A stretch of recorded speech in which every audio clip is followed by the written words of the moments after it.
बातमी नवी मुंबईमधून आहे। भाजपच्या आमदार मंदा म्हात्रे यांनी मतदान केलेलं आहे। नवी मुंबईमध्ये त्यांनी आपला मतदानाचा हक्क बजावलेला आहे। तर आपण पाहतो त्याची महत्त्वाची बातमी। ठाण्यामध्ये नरेश म्हस्के आणि राजन विचारे यांच्यामध्ये लढत आहे। भाजपच्या आमदार मंदा म्हात्रे यांनी मतदान केलेलं आहे। नवी मुंबईमध्ये त्यांनी आपला मतदानाचा हक्क बजावलेला आहे। ठाण्यामध्ये नरेश म्हस्के विरुद्ध राजन विचारे यांच्यामध्ये लढत होते। तर आपण ही दृश्य पाहतोय। मंदा म्हात्रे यांनी आपला मतदानाचा हक्क बजावलेला आहे।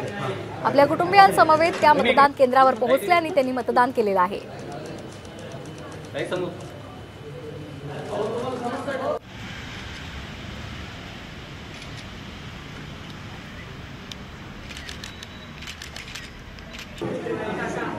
आपण हे दृश्य पाहतोय। नवी मुंबईमध्ये मंदा म्हात्रे यांनी मतदान केलेलं आहे।